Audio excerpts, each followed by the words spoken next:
Hello everyone, welcome to my channel. आज video रे तुम मानकर षष्ठ श्रेणी विज्ञान बहिर अष्टादश अध्याय आवर्जना ए चैप्टर टीर प्रश्न उत्तर गुडी आलोचना करनेबा एवं परीक्षा उपयोगी इंपोर्टेंट क्वेश्चन आंसर गुडी को डिस्कशन करनेबा।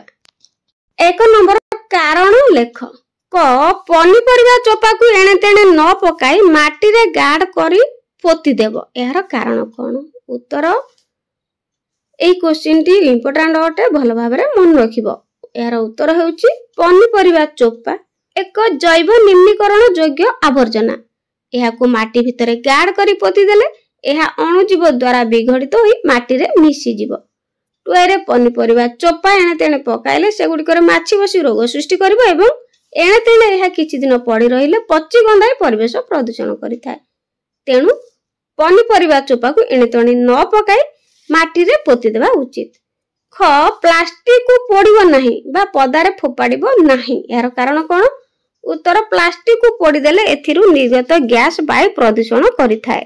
टुआइरे प्लास्टिक को पदारे फोपाड़ी देले एहाकु गाई गोरु खाई रोगाक्रांत हुअंती। एगुडी को जैव अवक्षयक्षम नुहंती कारण यार अवक्षय अवधि प्राय 1 नियुत वर्ष। 2 नंबर प्रथम शब्द द्वयर संपर्क देखि तृतीय शब्द सह संपर्कित शब्दटी लेख। क पनीपरिबा चोपा जैविक, सेमती प्लास्टिक हेउछि अजैविक। अजैविक से भली। ख चिरा कागज तो 10 रु 13 दिन, आउ काठ 10 रु 15 वर्ष। 10 रु 15 वर्ष।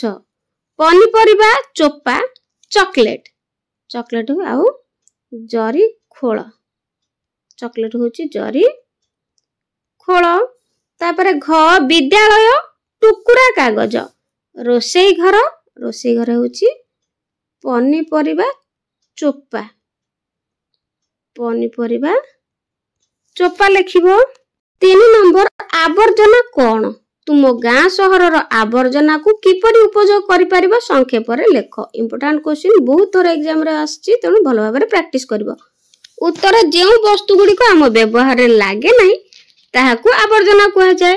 गाँ और सहरर आवर्जना गुडी को मुख्यतः हैला चिरा कागज, भंगा कागज, धातव पदार्थ, प्लास्टिक निर्मित वस्तु, गोबर, मळ, पनीपरिबा चोपा, दियासिली खोल, अंडा खोल, नडिया सढी, फ्यूज बल्ब, चॉकलेट जरी, छिंडा कन्ना बा छिंडा जोता, कुटा, कुंडा आउ गोमूत्र आदि।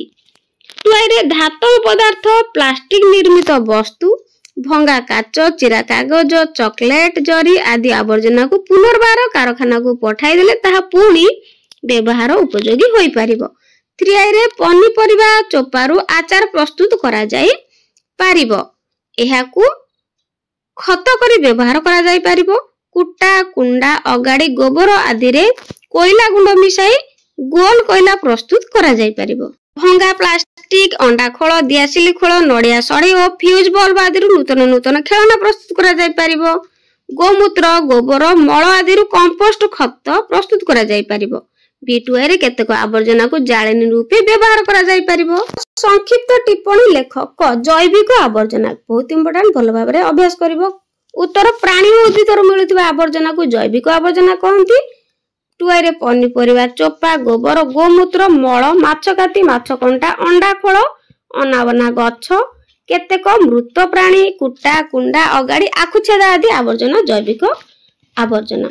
ख आवर्जनारू प्रस्तुत उपयोगी वस्तु। उत्तर अनेक आवर्जनारू केतेक उपयोगी वस्तु प्रस्तुत करा जाई पारे। सेगुडी कहला 1 रे कुंडा, गोबर, अगाड़ी, कोयला गुंड को गोलाई गोल कोयला प्रस्तुत करा जाई परिबो। 2 रे आखुचेदा, आखुपत्र, भंगा बांस आदि रु कागज प्रस्तुत करा जाई परिबो। 3 रे परिबा चोपारू आचार प्रस्तुत करा जाई परिबो। IV रे अनेक खेलना मध्य भंगा काच, भंगा बारलाइट, पोड़ा बल्ब, छिंडा जोता, दियासिली आदि खोलरू प्रस्तुत करा जाई परिबो। 5 नंबर गोटे सामंजस्य और गोटे पार्थक्य लेख।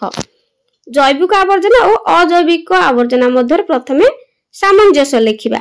उभय जैविक और अजैविक आवर्जना परिवेश प्रदूषण करिथाय। पार्थक्य जैविक आवर्जना विभिन्न प्राणी और उद्भिद रु सृष्टि हुए किंतु अजैविक आवर्जना विभिन्न जैविक पदार्थ रु सृष्टि हुए। तो पिला माने वीडियो केमती लागला कमेंट रे निश्चित जणैबो आ केउठी देखुछ स्थान ना नियति भाव रे जणैबो। अपेक्षा रहली तुम मानकर सुंदर सुंदर कमेंट रो। आज मैं रहूची गॉड ब्लेस यू।